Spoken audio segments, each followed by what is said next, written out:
जय श्री राम जी की। आज की कहानी कौरव और पांडव की है। जब वे पाठशाला में गुरु द्रोणाचार्य जी से शिक्षा प्राप्त कर रहे थे। आइए हम लोग देखते हैं कि यह कहानी कैसे हम लोगों को पढ़ने का या ज्ञान के प्रयोग का सबसे अच्छा तरीका बताती है। यूँ तो पढ़ने के लिए तो हम सभी लोग बहुत कुछ जानते हैं, बहुत तरह का ज्ञान अर्जित करके रखा है, लेकिन जब तक ज्ञान का प्रयोग न हो उसका कोई मूल्य नहीं होता है। और ज्ञान के प्रयोग का मूल्य तो हम लोग जानेंगे आज की कहानी में। देखिए हुआ क्या कि जब कौरव और पांडव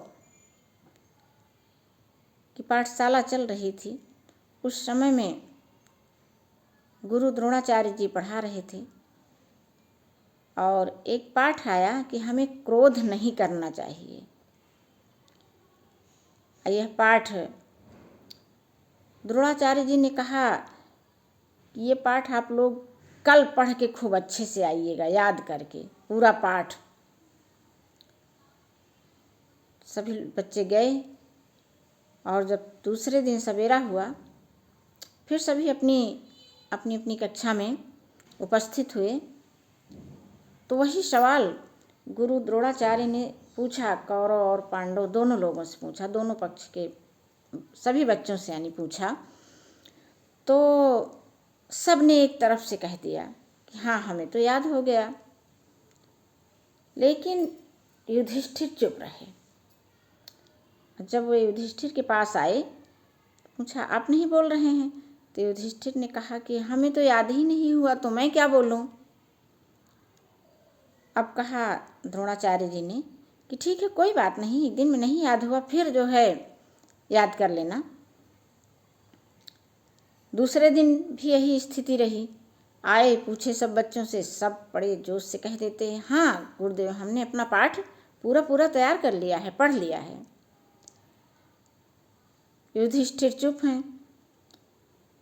फिर द्रोणाचार्य जी उनके पास गए, उनसे पूछे क्या हुआ, काहे चुप हैं? उन्होंने कहा मुझे तो ये पाठ आज भी याद नहीं है। अब उनको थोड़ा तो अच्छा नहीं लगा गुरुदेव को, लेकिन एक अवसर उन्होंने और दिया कि ठीक है कल। अब कल तीसरे दिन पहले जैसी स्थिति, फिर पहुँचे, सब बच्चों से पूछा, सब बहुत अच्छे से बोल देते कि हाँ हमको सब याद है। और जब युधिष्ठिर के पास गए, उनसे पूछे, तो उन्होंने फिर वही जवाब दिया, कहा कि मुझे याद करने का अवसर ही न मिला इसको। तो फिर द्रोणाचार्य आत्मनियंत्रण नहीं रख पाए और उन्होंने एक तमाचा खींच करके युधिष्ठिर के मुंह पर मारा। और युधिष्ठिर बिल्कुल शांत चित्त और यथावत बने रहे। और उसके बाद उन्होंने बड़े आराम से कह दिया, धैर्यपूर्वक कहा, अब याद हो गया गुरुदेव। अरे क्या था, गुरुदेव की तो आंखें खुली की खुली रह गई कि ये यहाँ क्या हो गया, ये तो कुछ तो हुआ, कोई तो बात हुई।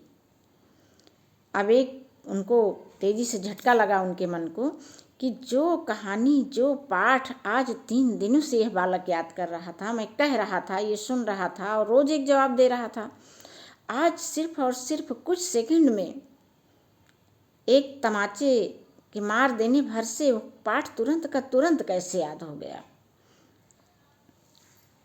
वहीं खड़े हो गए और पूछा उनसे, जानते तो थे ही कि युधिष्ठिर की विद्वता को बहुत अच्छी तरीके से जानते थे। गुरु पहचान जाते हैं अपने शिष्यों को, उनकी विद्वता को। तो गुरुदेव को भी झटका लगा। उन्होंने पूछा, कहा कि अच्छा अब हमको बताओ कैसे, अभी तक तुम्हें याद नहीं था और अब ये याद हो गया। युधिष्ठिर ने बड़ी ही विनम्रता से कहा कि गुरुदेव मैं कैसे जानता कि यह पाठ जो है हमें हमारी आत्मा में उतर गया, मैंने इसको धारण कर लिया, जब तक कि इसका प्रयोग मैं न कर पाऊँ मैं कहाँ करता। हमको कोई अवसर ही न मिल पा रहा था। 3 दिनों से मैं ऐसे ही जो है अपने आप को सोच रहा था कि कहाँ कैसे पता चले कि मुझे याद हो गया कि मुझे क्रोध नहीं करना चाहिए। जब मेरे अंदर क्रोध वाली बात कहीं से बाहर से हो और मैं क्रोधित न हूँ, तब तो मैं जानूँ कि यह पाठ जो है हमको याद हो गया। अब देखिए द्रोणाचार्य का जो है दिमाग कैसे, ये लग रहा है वो अपने आप को पराजित महसूस कर रहे हैं। वास्तविकता ही है कि यहाँ पर एक शिष्य गुरु को पराजित कर रहा है, और पराजित कर नहीं रहे हैं, ध्यान दीजिए, वे पराजित हो रहे हैं। करने और होने में बहुत अंतर होता है। यहाँ पर गुरु द्रोणाचार्य अपने आप को पराजित महसूस कर रहे हैं।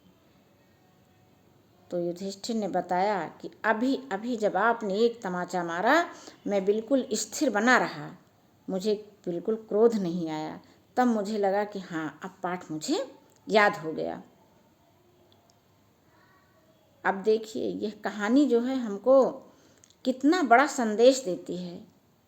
कितना अच्छा हो कि यह कहानी हम सब के घर में चर्चा का विषय बने। होता क्या है, हम लोग अपना समय, अपनी बातचीत ऐसे ऐसे कामों में लगाते हैं जिसका कोई मतलब नहीं होता है, कोई अर्थ नहीं होता है। सबसे ज़्यादा कीमती धन हम लोग व्यर्थ में गंवाते हैं। सबसे ज़्यादा कीमती हमारा धन जो है वो समय होता है। कोई भी धन हम खर्च कर लेंगे, दोबारा उसको प्राप्त कर लेंगे, लेकिन समय जब चला जाता है तो उसे हम नहीं प्राप्त कर पाते हैं। तो यह कहानी हमको ये संदेश देती है कि ऐसी कहानियों की चर्चा यदि हम अपने घरों में करें तो इसका बड़ा ही हम अभिभावकों के ऊपर, बच्चों के ऊपर इसका बड़ा मन मस्तिष्क में असर होता है। दिमाग का पोषण होता है। शरीर का के पोषण से भी ज़्यादा ज़रूरी है दिमाग के पोषण के लिए आहार मिलना। तो आज की कहानी यही है। आप लोग इस पर ध्यान दीजिएगा, इसको अपने घर में अपनाने की कोशिश करिएगा। जय श्री राम जी की।